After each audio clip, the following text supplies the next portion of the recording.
Hello my lovely people, it is the 7th, no it's not, it's the 14th of May 2021.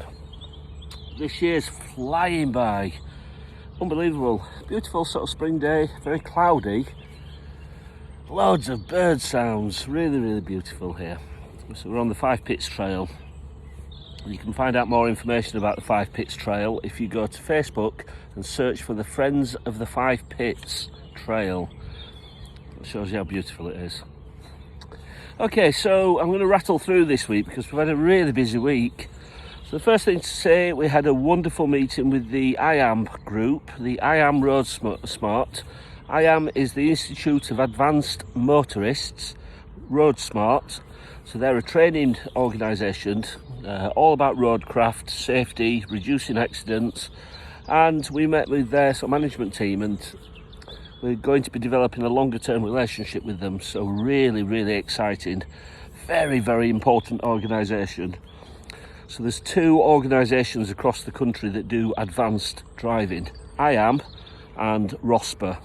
So we're partnering with IAM, but ROSPA actually did a feature on us a few weeks ago in one of their magazines. And then following that, we did a presentation to the IAM down in the Solent. So they've got an active membership, really nice people, and we met with Dee, who sort of asked us to come and do a guest speaker sort of slot, and it was brilliant. A few technical sort of problems, but we sorted it, and they're such a lovely bunch. And we told them about Mental Health Motorbike, and hopefully, we'll get some good results and people will check us out. But I think working with organisations like DocBike and IAM and ROSPA, and it's all about, sort of longer term opportunities, sort of well-being stuff, getting yourself into a good frame of mind so, you're not having accidents, you're not putting other people at risk. So they're a very important organisation, so very excited about that partnership. We also met with Royal Enfield, so George Cheeseman and Calm. So we met with a number of the Calm team, and that was a really interesting meeting. And I really see the potential of a very exciting three-way sort of project. I know George is very keen to do some fundraising for Calm, and what we've got to be careful is that we don't get in the way of that. But, we can deliver the training side, so the mental health first aid. That's going to add some value, I think, to the mix. So, that would help us really if we could actually get people doing the course, because it builds the national network. So I see a very fruitful and, sort of exciting partnership developing there. So, we'll keep you informed with how that moves on. Also, following a meeting with Derbyshire mental health sort of teams, it was the various sort of people. It was Jodie Cook, and meeting with Links CVS, it's brought us into contact with a whole new group of people local to me. And we've had a number of really interesting, we've had a psychotherapist contact us about maybe doing some work with us. We've had a couple of doctors, and we've had the mental health public lead from Derbyshire, James. It's really good, but he went on to another sort of quite high level meeting and really commended the work that we're doing at that meeting. So it's led to a few other people contacting me. So tomorrow I'm going to have a meeting with Saurabh Pandey, who's a GP, literally about sort of 4 miles away from where I live. So he runs a practice at Clay Cross. So that's going to be really interesting. As he said, he's not a biker yet, and he put "yet" exclamation mark. So we've got some convincing to do and hopefully get him in the network. But I'm going to have a chat with him because what I want is like a high-level scrutiny group that looks at what we're doing and looks at the risks, and ways that we can reduce the risk to our end user. So I think if we could get a team of high-level medical professionals, doctors, psychotherapists, public health leads, mental health leads, I think we're going to be in a really strong place when we become a charity, because it's so easy, to walk into this minefield and make some mistakes. We don't want that. We're doing some really good work, and our volunteers are trying their very best, and we're looking at systems, we're doing safeguarding training, DBS checks, We're also looking at the more advanced stuff about how to use operate the bubbles. So yeah, really, really good. The guys met without me last night to progress the charity, so I'm just about to catch up with them how that went. I'll catch up with Mark. But thanks, I mean, Andy, Ken, Alex and Mark, they're such good guys. Literally sort of jumping in. You know, it's a lot of extra work. You have a full-time job, and then I'm sort of pulling them into all sorts of meetings. And I suppose I've been used to it. I've been self-employed for most of my life, so to work in regular hours is just not something I've ever known. But at the moment, I'm working probably about 60 hours plus a week. And that's probably being generous. But, you know, and having these guys slowing things down and looking at the scrutiny side is really, really good. So, yeah, very, very appreciative of those guys. So what else? July mental health first aid course we've booked. June is fully booked, so we set the dates for July. We've got the June course fully booked. And what's exciting is that Amanda, who's Andy's personal assistant, virtual assistant, his admin support, she's actually going to take on the role of coordinating this, because I was sinking just trying to actually... It was all right when people sort of registered and paid, but it's when they registered and then dropped out, and then suddenly I've had to do the whole recruitment campaign again. I've had to sort of do all the payment links again. I just haven't got the time to do that on top of everything else. So, you know, having Amanda there, it means we're going to have to pay her, but, you know, that's, you know, funds are coming in now, so we will budget for that.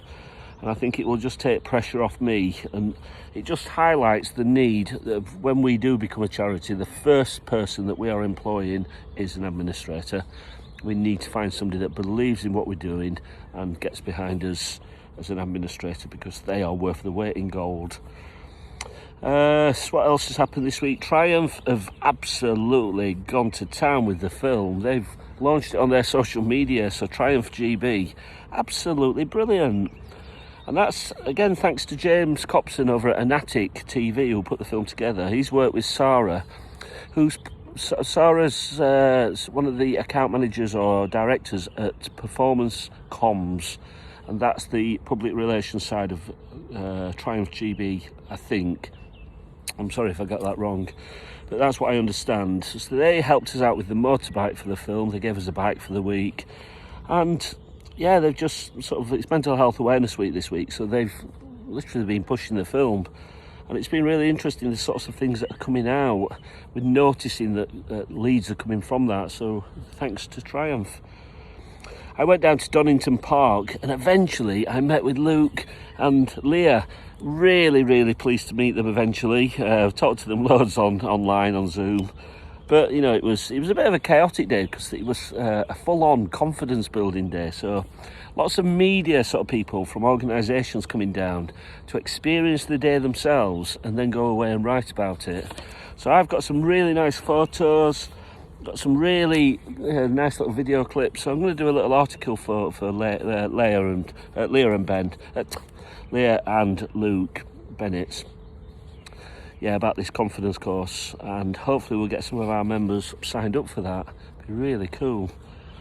I had a meeting last night with the Distinguished Gentleman's Ride at the Bournemouth and Poole branch, which is one of the biggest fundraisers for DGR. They've had anything up to 600 riders take part in their event. It's a little bit smaller this year, obviously with COVID restrictions. But yeah, absolutely brilliant meeting last night. Really fun, guys. So we're going to have a good event. That's on the 23rd, Sunday the 23rd of May. So that's a week on Sunday. Yeah, so looking forward to that. I've just been going out today. I rushed down to Meadowhall, which is about sort of 20 miles away, to a big shop. Got my kit sorted out, so I'm all going to be very dapper. That'd be very unusual for me looking smart. And just the final thing, I met with Stuart Kingscott virtually. We had a really good chat. Stuart had come on to us out of the blue through James Greed, Double Apex TV, down at Donington Park. So, Stuart's a friend of James's, and he works for the BBC Radio Hereford and Worcester. And they did a little interview with me last week. It was so much fun. yeah, I really enjoyed doing that. So that went out, and I had a good listen to it. It was funny. But yeah, it's just really weird how connections happen.